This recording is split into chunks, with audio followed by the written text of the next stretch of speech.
जय हिंद। 1 किलोवाट से 20 kilowatt wind turbine के लिए सरकार की तरफ से आया बड़ा अपडेट। आगे वीडियो में हम लोग बहुत आसान भाषा में समझेंगे। उसके पहले यदि आप लोग लाखों रुपए का विंड टरबाइन लगाने जा रहे हैं तो आपको सेलर से ये 8 क्वेश्चन पूछने हैं।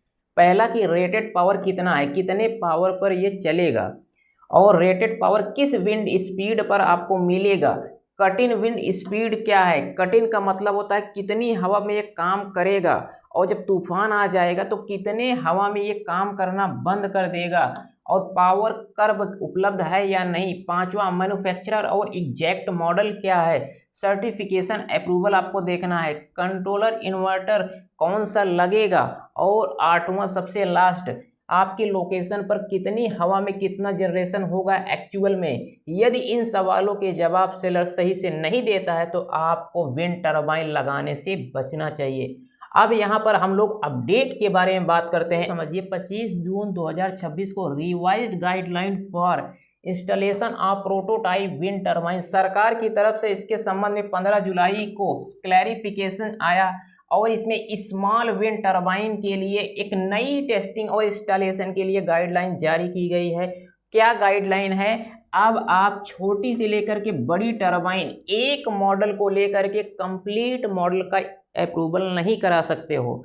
और यहाँ पर आप लोग समझिए MNRE किसकी तरफ से आया है। MNRE ministry of new and renewable energy की तरफ से RLMM यानी revised list of models manufacturer, जिसके बाद प्रोसीजर में ये आया है कि अब आप फ्रेमवर्क से भी जोड़ा गया है इसे, और सर्टिफाइड टाइप और क्वालिटी रिलेटेड रिक्वायरमेंट्स वाले विंड टरबाइन मॉडल्स और मैन्युफैक्चरर की ऑफिशियल टेस्टिंग इसमें जुड़ी हुई है।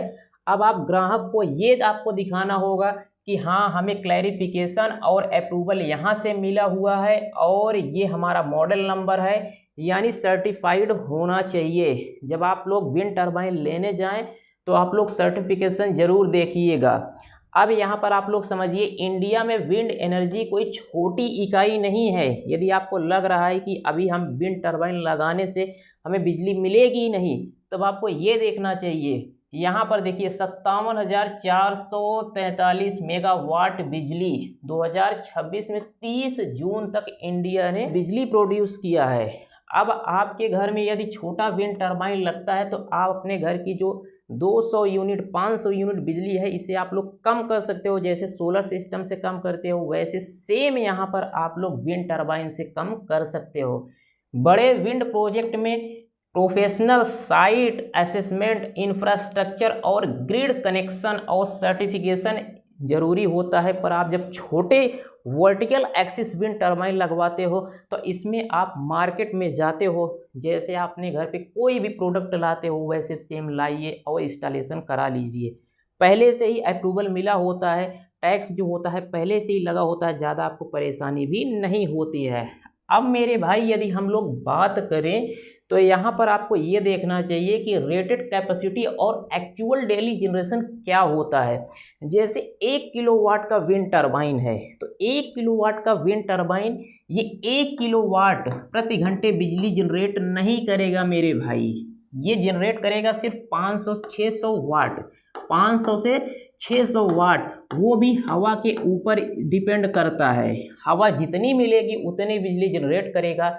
और इसमें जैसे देखिए रेटेड पावर लिख दिया गया कि यहाँ पर 10 किलोवाट, तो लेने से पहले आपको जो भी पावर का रेटेड डिस्क्रिप्शन है उसे चेक करना है।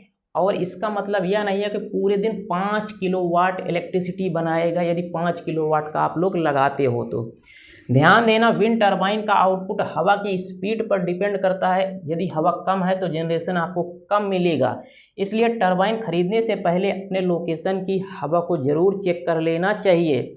और आपको एक चीज़ ध्यान देना है कि इस अपडेट का जो अपडेट आया है सरकार की तरफ से, इसका मतलब ये है कि किसी पार्टिकुलर मॉडल की अप्रूवल या सर्टिफिकेशन अलग मैटर नहीं है। अगर कोई सेलर ये कहता है कि सरकार ने 2026 में 20 किलोवाट फ्लावर टरबाइन को अप्रूव कर दिया है तो उससे आप लोग तुरंत पूछिए कि मॉडल नंबर क्या है, मैन्युफैक्चरर कौन है, सर्टिफिकेशन क्या है, और MNRE की अप्रूवल लिस्ट में इसका रिकॉर्ड कहाँ है। तब आप लोग 20 किलोवाट का टरबाइन उनसे खरीदिए।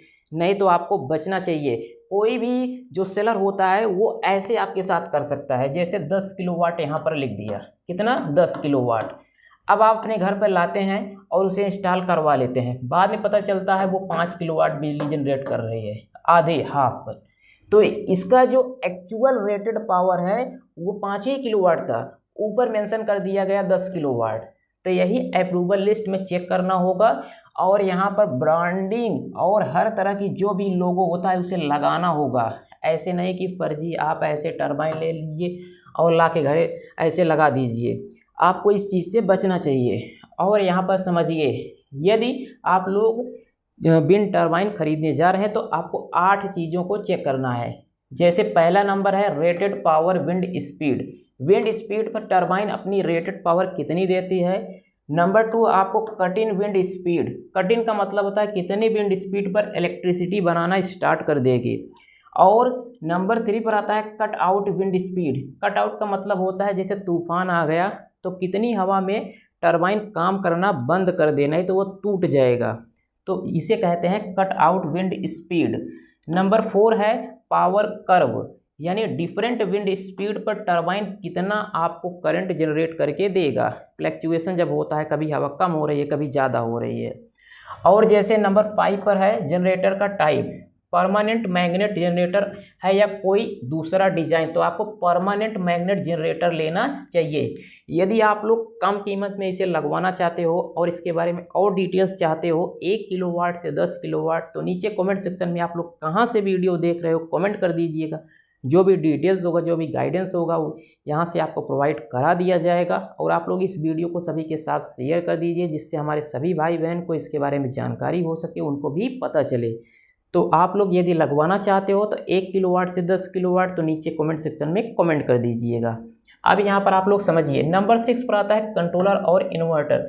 दोनों टरबाइन के वोल्टेज और पावर के हिसाब से प्रॉपरली आपको मैच करा के तब कंट्रोलर और इन्वर्टर को लेना है। और नंबर 7 है real world generation data. Manufacturer से पूछिए कि सिमिलर विंड कंडीशन वाले लोकेशन में एक्चुअल जनरेशन कितनी होती है। जैसे यहाँ पर 5 मीटर पर सेकंड की हवा चल रही है तो इसमें कितनी बिजली जनरेट होगी, ये आपको पूछना है कि हमारे यहाँ इतनी हवा चलती है तो कितनी बिजली मिलेगी। तो ये सब जानकारी थी जो आपको विंड टरबाइन खरीदने से पहले आपको देखना चाहिए, समझना चाहिए, एक जागरूक नागरिक बनना चाहिए। तो आई होप ये सब आपको समझ में आ गया। यदि आप लोग 1 किलोवाट से 10 किलोवाट को लेना चाहते हो, लगवाना चाहते हो, तो नीचे कमेंट सेक्शन में आप लोग कमेंट कर दीजिएगा कि सर हम यहाँ से वीडियो देख रहे हैं और हमें इतने किलोवाट का विंड टरबाइन की ज़रूरत है।